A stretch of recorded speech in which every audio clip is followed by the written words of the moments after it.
Thank you for the organization of the symposium and for giving me the opportunity to share with you some ideas based on my works on urban, industrial and mining soils. So about studying the past of anthropized soils to better understand their present and predict their future. So soils are complex and dynamic systems in the interface between different compartments of the environment and in interaction with the socio-economic system. So soils are essential to the functioning of the terrestrial ecosystems and provide services necessary for the development of human societies.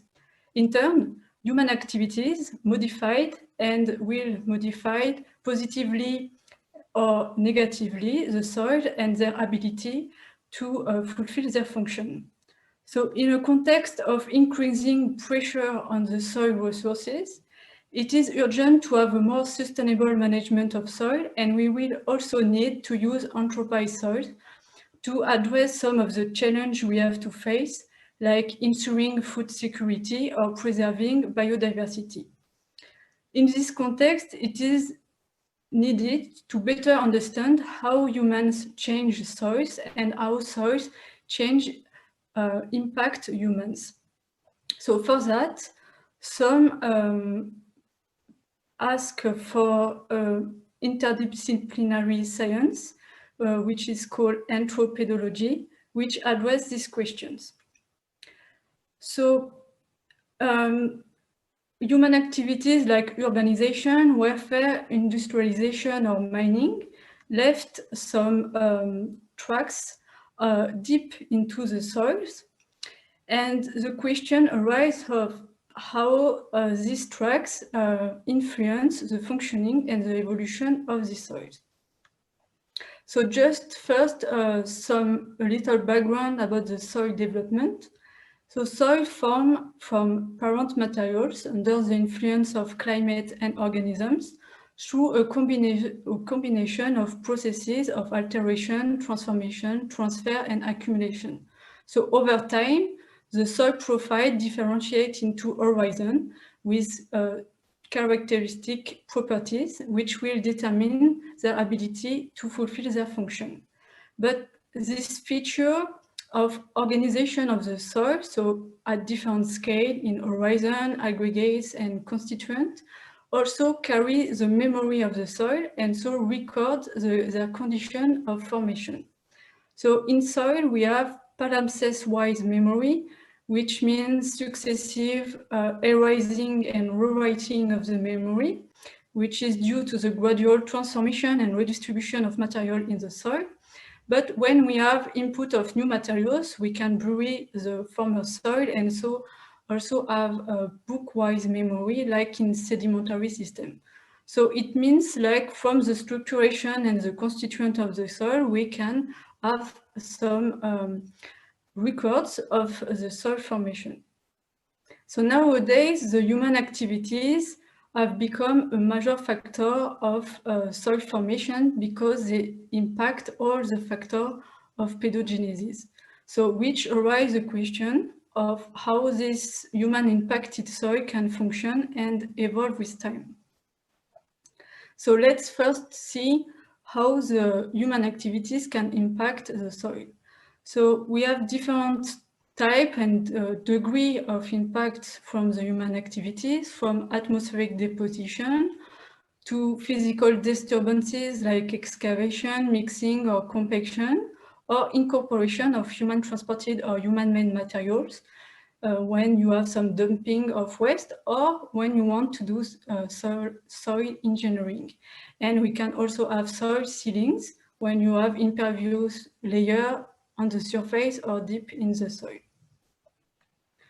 So the footprint of the human activity can be translated into changes in the constituent, since the soil can contain human-made materials, including pollutants of varying size and reactivity, but also change in the structuration, which is visible on the profile, which is generally disturbed and contain discontinuities and heterogeneities. So all of the changes will have impact on the soil properties, which can take extreme values in the soil and be quite variable in the space. But despite all of these modifications, the soil can fulfill some essential functions like ensuring the water filtering, providing habitat for biodiversity, produce biomass, or store carbon. So in result from the varying impact of human activities on soil, we have a large diversity of anthropized soils. So here to illustrate this, I just put some picture of a range of soil from urban, industrial, and mining areas, so which are classified depending on the incorporation of human-made materials.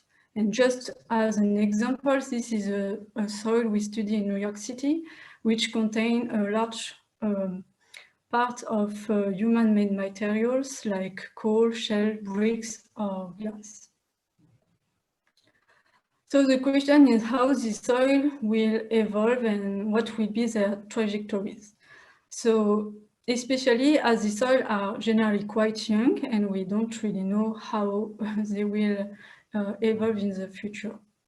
So we can assume that the evolution of the soil will depend on the on one side on their characteristic inherited from the soil forming processes and the past human disturbances, and on the other side from the external factors.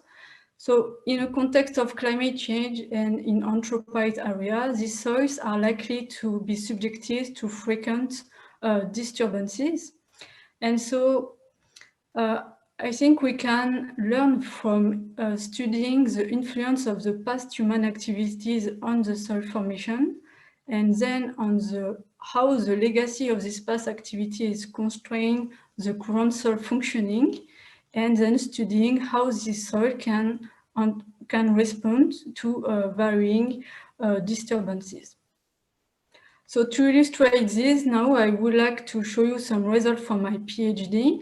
I did so in the northeast of France, which is a region with a strong industrial and mining past. And so I worked on the soil developed in iron industry byproducts. So the site is a former settling point where was dumped the sludge resulting from the wet cleaning of the smoke of the blast furnace. So this sludge contained very high concentration of heavy metals, especially lead and zinc. And we guess that the sludge dumping stopped in the 50s, and then the vegetation colonized naturally the site. And as you can see on the picture at the bottom, now the site is covered by a forest.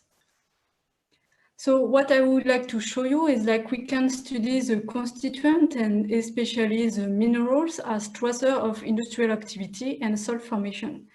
Indeed, we can distinguish so minerals inherited from the raw materials used in the iron industry, like iron oxide from the iron ore, but also some minerals formed during the iron industry process, like spherical glass, which result from the fast cooling of the silicate liquid in the blast furnace. But also some minerals weathered or transformed in the pond under the effect of the climatic and biological processes.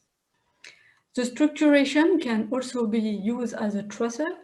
So here you can see along the profiles that you have different horizontal layers which result from the successive input of sludge.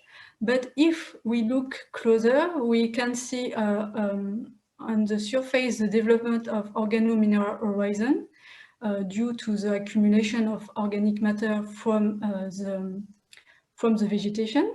And in deeper layer, you can also see some cracks with cuttings from iron oxide or with calcite. So this reveals the processes of dissolution, transfer, and precipitation in the soil. This structuration is also a constraint for the root development. So here you can see the root profile and see that the roots develop preferentially in the upper layer, but also at the interface with integrated layer in depth. And when we look at finer scale on zinc section, we can also see that roots develop mainly in cracks and pores. So now if we look at the function of the soil, so despite the very high concentration of heavy metals in the soil, it is able to ensure the water filtering. So for that, we carry out a 3 years experiment in Lysimeter, which are devices allowing us to monitor the fluxes of water and elements through the soil. And we saw that the water fluxes are quite limited into the soil due to the particular physical properties, that is to say high porosity and high water retention. And also we can see that the concentration in metal in the water which goes through the soil are also quite low in relation with the chemical and physical properties of this soil. Now, if we look at the biodiversity, so this soil had a higher abundance of soil fauna compared to natural soil from the region. So despite the contamination, but we saw some changes in the community structure. So which means that the soil can fulfill very essential function. So to conclude, studying the influence of past human activities on soil and how these constrain their current functioning, it can determine the resilience and their evolution, would help us to better understand the relation between humans and soil, and also to develop some indicator for a more sustainable management of soil, and especially to better choose a solution for the rehabilitation of degraded sites by better taking into account the potentialities and the weaknesses of the soil. So I would like to thank all the people I work with in France, in the United States, and in China, who allow me to discover a lot of soil in urban, industrial, and mining areas and how to study them. And I would like to thank you for your attention.